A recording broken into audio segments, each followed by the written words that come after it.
y'all. It's Brigitte Cutshall with Real Things Living.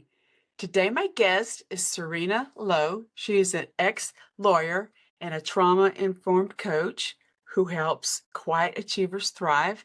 And she's also a podcaster. Can you say hi, Serena? Hi, everyone. Thanks for having me, Brigitte. I appreciate it. For those who are listening, she's on the other side of the world. She's and so that's the bonus of having technology like Zoom. We could talk to each other. She has a great story to share. And I guess the first thing that popped into my mind was what prompted you to stop being an attorney? Maybe you learned from that and then you became a coach. What prompted that? I think it was not so much what I wanted to become at that point. It was that I had fallen out of love with that particular lifestyle. I had come to a point, I think, after 11 years where I was projecting down to what happens in 30 years' time. And I had this picture of myself, standing at, 60, 65, looking back over the last 30 years and asking myself, what if there had been something else out there for me? What else have I done with my life besides following that one path that I was told is the right path? And I thought, I'm going to regret it if I don't try something else. But the problem was at that point, I didn't know what the something else was, and I didn't know how to go in search of it either. All I knew was that I didn't want to continue just day in, day out doing the same thing, autopilot, following a certain very fixed kind of idea of success and what it means to do well in life. And so at the time, it did seem like a rather reckless and hasty decision, but there was a lot going on at the time. And when I decided to leave, it was very hard to explain to other people why, because on the surface, there was no reason why. Everything was going well, it was a good job, good pace, very stable, prestigious, and all that. But something in the soul was missing. There was a void. There was an emptiness there. That is very common, I'm thinking these days. It's really common. We are not now, for a while, we've been told, putting labels on us. Like you said, it was prestigious role that you were in, but you weren't fulfilled. Your soul was not happy. And I think that is so important while you're here alive, right? And to try to do what, I shouldn't say make you happy, but fulfills you. I think that's probably a better term. And so did you become, I know you focus on like quiet achievers. Obviously my takeaway is you were kind of quiet, right? In the business, in the corporate or lawyer world. I think I've been quiet all my life. Um, most of my family members are really extroverted and outspoken, and I was the one who was always sort of in the shadows, not quite certain where I belonged and whether I should speak, shouldn't speak. There were all these unspoken rules, and as a child, I think children are just very intuitive, very observant. You kind of pick up these unspoken rules about, what you can say, what you can't, and you sort of tread carefully between the lines. And there was a lot going on in the family, a bit of chaos, uncertainty. And so I learned, I think, to be more of an observer, to to speak only when spoken to.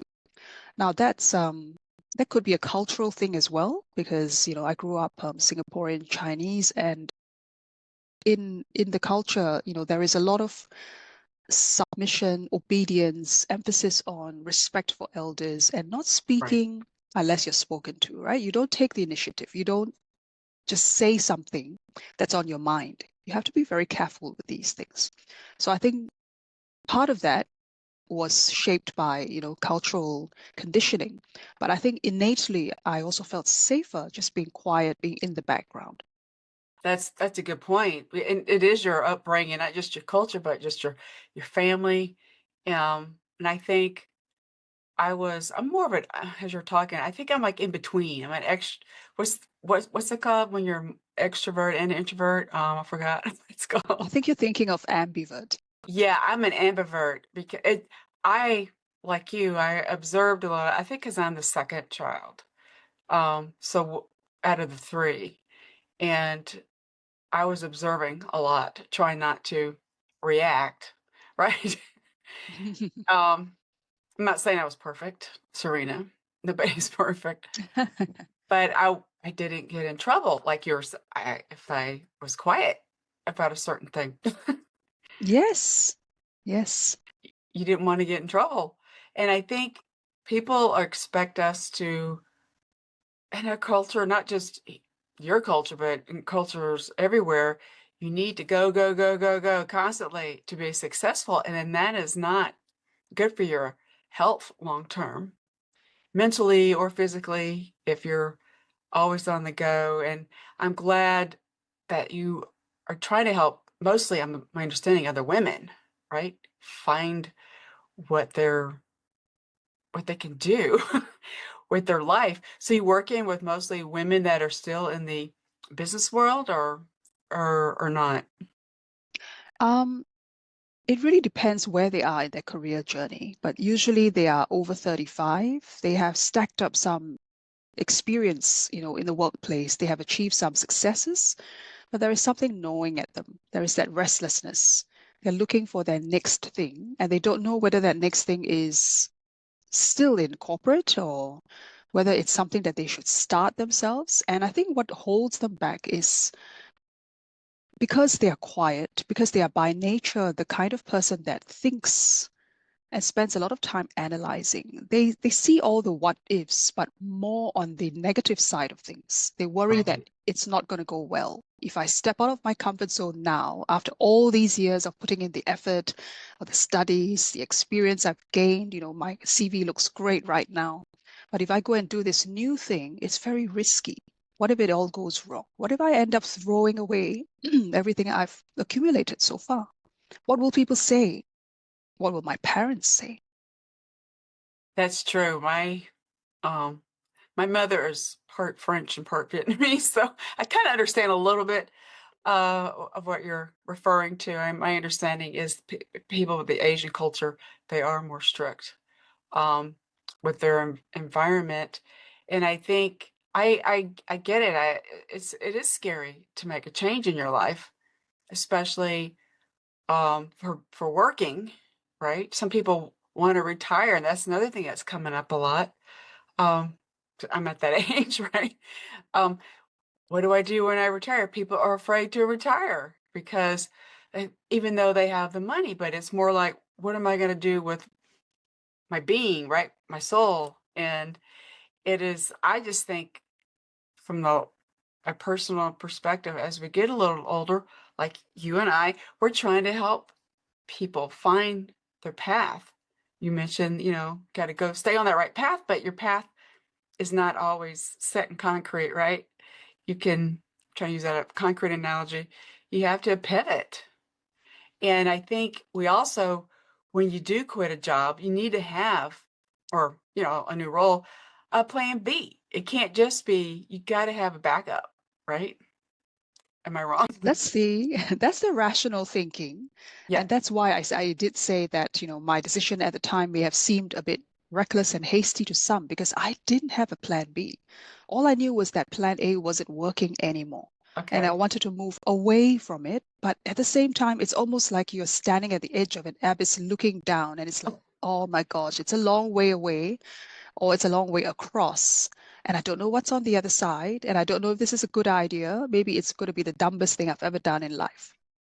I think that, no, it's so, everybody thinks this. So I'm so glad you're speaking up about it because we doubt ourselves and we don't want to be judged by our family and friends, right? I think that's one of the things that's probably holding the introverts back. They overanalyze, like you said, everything, but they probably make, they're going to take less risky chances.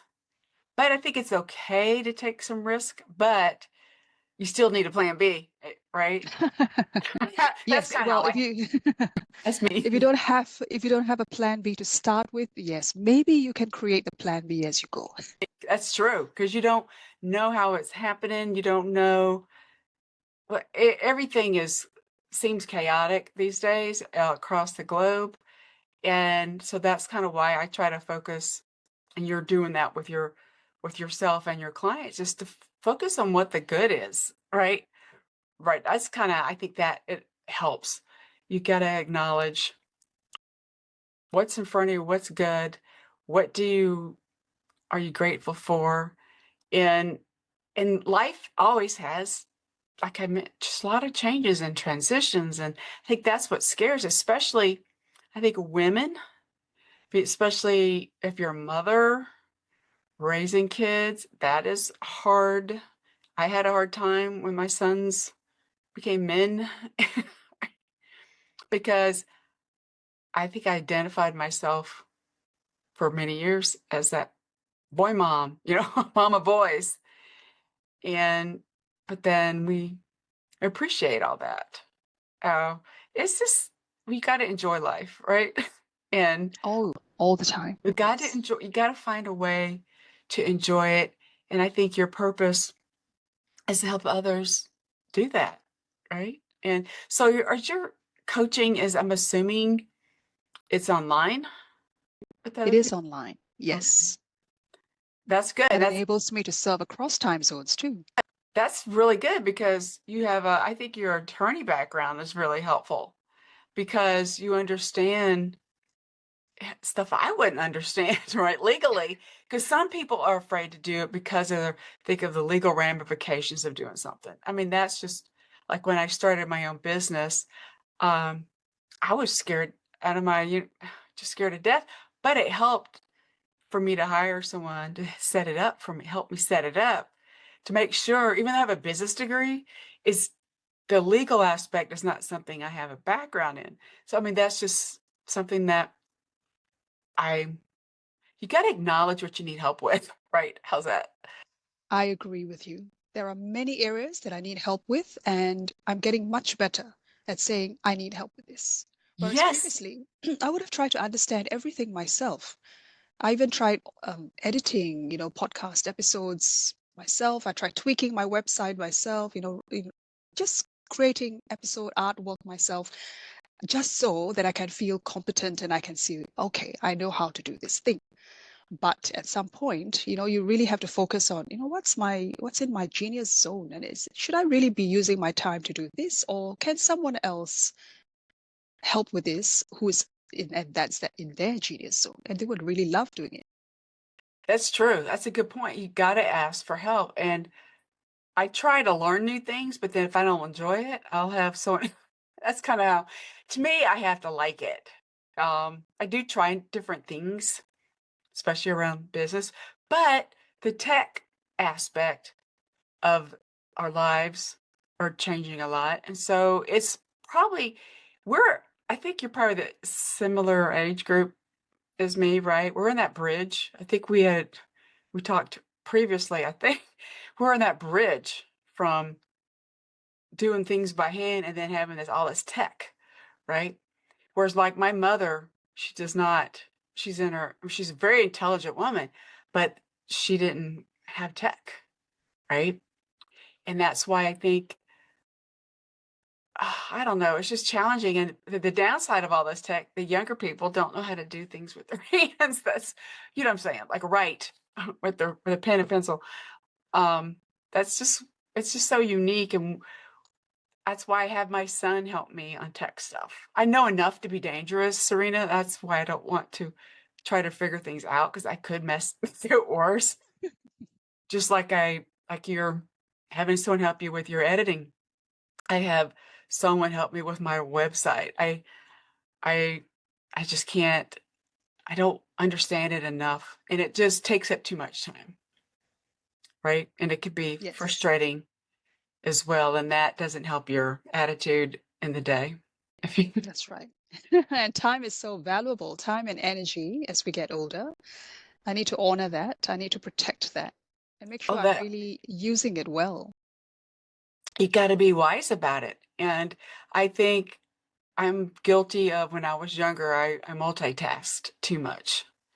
And I think maybe it's because I was a working mom who traveled and had son, but that was what was expected of me. But it got calmer. I'm sure I'm not the only person who dealt with this. It's just very stressful. It adds unnecessary stress to your life. And give kudos to the women who didn't go work, right? And raise their kids. I just don't know. See, I think I would have been bored. You have to know yourself too. I would have been too bored. And I don't get me wrong, I enjoyed what I did, but it was at a stage where you got to travel a lot. And now that's not common anymore, Serena, because of COVID, right? So they realize like, why are we spending all this money flying or we've got Zoom. That's really where I think it came in handy. And you're learning from other people, just like I'm learning from other people. And I think what you're doing is giving those other people, your clients, or being a mentor, you're encouraging them to help them grow, to find the next path.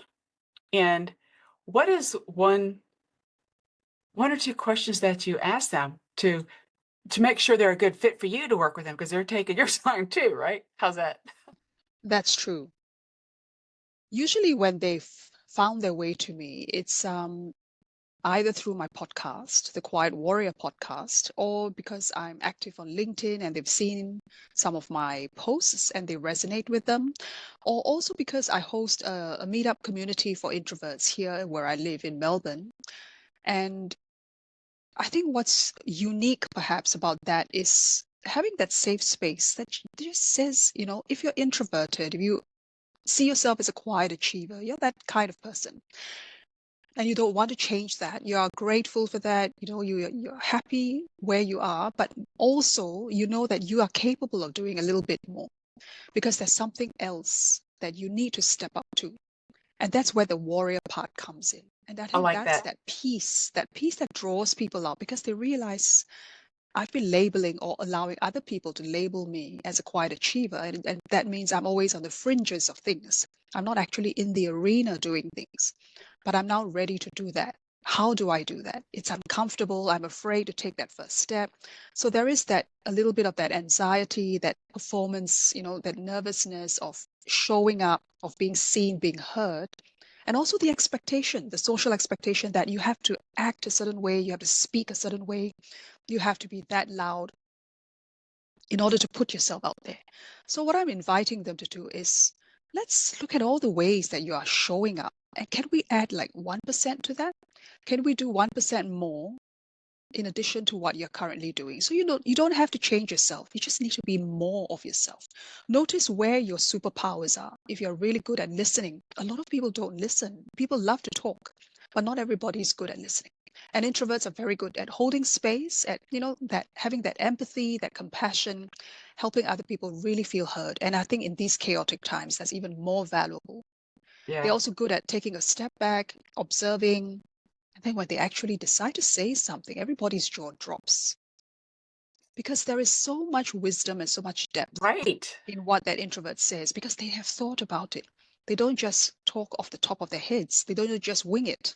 They usually come prepared. They've done their research. They've done their homework. They know what they're talking about. It's just that they're worried that that thing is not good enough. But usually that thing that they think is not good enough has already exceeded way past the expectations of most other people. So I think that's where there is that bit of disconnect, perhaps, underrating themselves while other people overrate themselves. And so in the middle of all that, there is a way forward for them that that feels true to themselves. So they're not pretending to be someone they're not. They're being true to themselves, but even more of themselves, letting even more of themselves show through. I like that they're very authentic and where some people who are extroverts, they can be too brash. Is that the right word? I'm not saying if I'm saying it correctly. That's why I try to sit in the middle. Just that's just my personality for some reason, and I try not to react. And I'm sure you've had this too. You're very good vocalizing, your story here, and I think that's great.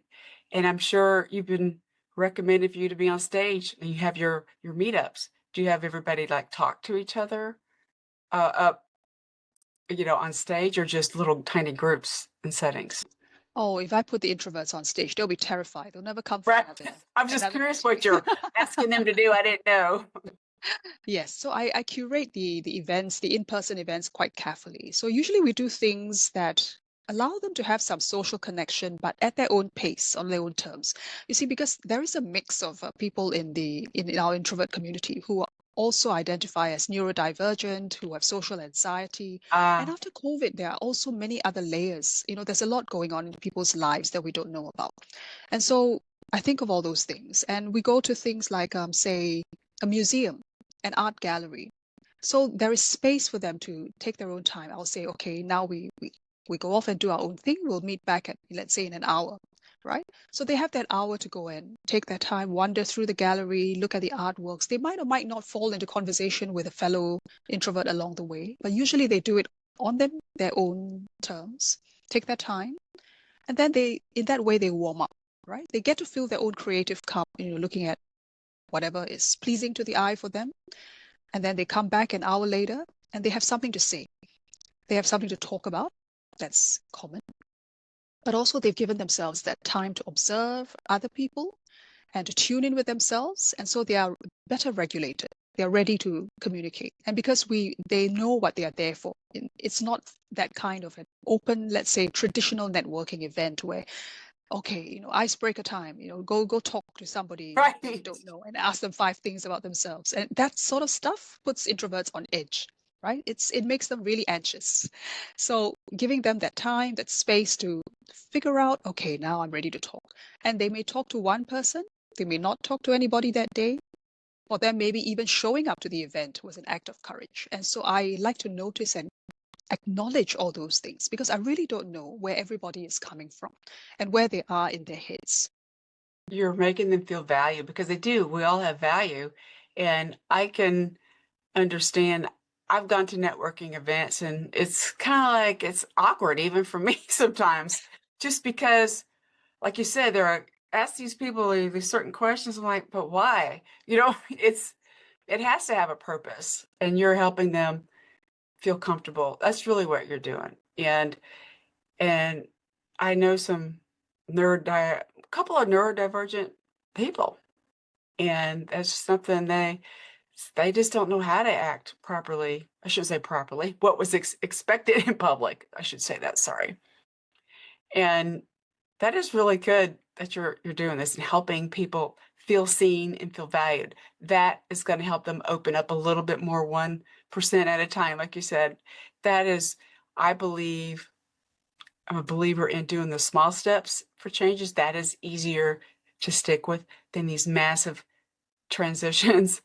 And I think that's why we have some chaos going on in this world. So we've always had chaos, but it just seems to be happening more. And half the stuff that's out there, we don't know if it's true. How's that? So that's why I think your one-on-one event is helpful. Your coaching your clients is helpful. And I think you're very inspiring. You are quiet and Bridget's over here blabbing, but but I have I talk, but I listen first. You know what I'm saying? I've learned that I was a little bit too independent, Serena. How's that? When I was young, I don't know why I was. I think it was things that were expected of me, so I always stood up for myself, but in a nice way. I don't recall ever reacting bad in school. I don't. Thank God. I'm kidding. But it's being in school is hard for kids these days. I would think after COVID. I don't know how it is in Australia. They're struggling here in the U.S. The younger generation. Yes. This has caused anxiety, and I think the school system needs to look at different ways to uh, help with the teachings. And I don't know if the kids have anxiety from their parents, right? I think they're getting anxiety from everywhere, Yeah. from parents who are anxious themselves, and Yeah. that's understandable too, because the world has changed so quickly, like you said. Yes. Everything has speeded up, right? It's accelerating, it's not Yes. letting up. And that's the thing, because it's not letting up. You don't have a chance to reset unless you take that chance or create it for yourself. And so we have to be the ones to consciously say, social fast, as I heard someone say yesterday, that they block out time every week in their calendar where they don't do any socializing. They don't talk to anyone. They're not on their devices. They're not doing anything. There's no pressure to do anything. And they give themselves permission to do that. And that's Right. essential for their well-being. And I think that's a brilliant idea. So there's social fast, there's the digital fast, which is even harder because the devices are designed to be addictive, to keep us hooked and looking at them and scrolling and clicking and everything. And so all these behaviors are just part of the world we live in now. Like you It's said, not good. we are that bridge generation, right? We've come from not having that technology to learning the technology, then that technology becomes obsolete, and then we learn new technology and so on. But with those who have been born into it, who are, digital natives as such, who only know that world of screens and buttons, how do you find respite from all that? Right. And I think that's the challenge for our young people. That's why I'm such a big advocate for reading a physical book. That's just me. And rather than looking at a TV screen, I'd rather have a book in my hand. That's kind of how I was raised. So maybe that's why we think, right? Because I think a book makes you think, or not necessarily a book, but you know what I'm saying, makes you pause. Whereas looking at a screen, where it be a TV show or a movie, or you're just engrossed into the story that's right in front of you. I think it's That's really kind of, it's fascinating what you're doing. I never really thought about, helping these extroverts. I'm sorry, you need to help them too. Introverts, I apologize. I'm extroverts need help too, though. They need to calm down. They have a different kind of anxiety. Do you know what I'm saying? Some of them do. That's just from what I've seen, people that I've met. I'm pretty calm. Usually that's what people tell me. But I can get anxious if I have to go do a speech on it. I get anxious from that. But I think that's just normal. that's normal. I think just about everybody gets anxious if they're asked to make a speech, Right. especially if it's a last minute, oh, can you just come up and say a few words? It's Like, never oh, just a go few vomit, words. right? Kidding. Right. I could never be a politician. I could never, because you have to have good communication skills, but you have to wing it a lot. You know what I'm saying? I would get in Yes. trouble. I, I I would say the truth. That's just Bridget. I'm just being sorry. I think it's so great that you're what you're doing. I don't know too many extroverts I went to high school with. I mean, some of them were really nice to me too, because I think I just as a mom, I always say the mom in me. I always try to help people, and I think it's the mom in you too, Serena. We just want to help others. That's just how women are. Most of us women are ingrained. We just want to help, and I like that you've taken your purpose in life. I love that. So well, I'm not gonna, where can we find more about you? Well, I think the best place would probably be the Quiet Warrior podcast. So Okay. it's on Apple, on Spotify, on all the listening apps. And that's a good way to get a sense of what it means to be an introvert, what the introvert superpowers are, what's it like to work with introverts if you have them on your team. How do you encourage them and include them in your conversations as a manager, as a leader, as a CEO? I think all that is really valuable because I interview a lot of subject matter experts as well to get their views, on working with as or being an introvert themselves, or what it is like to be a quiet warrior. How do we extend ourselves, expand our comfort zones, become more courageous and more confident, and what it means to put yourself out there as an introverted person. That also, the definition is also different for quiet people.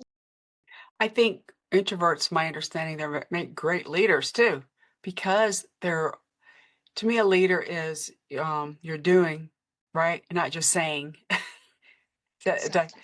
did I say it correctly? Yeah, they're doing. You're following them with as an example, and I think that's what introverts are.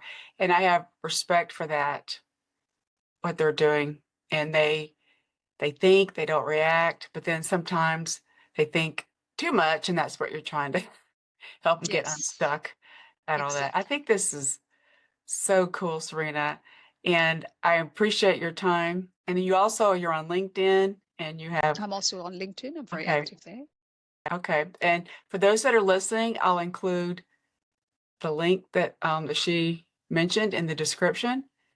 And I love your personality. I love how calm you are. And I think you probably would be fun partying with, right?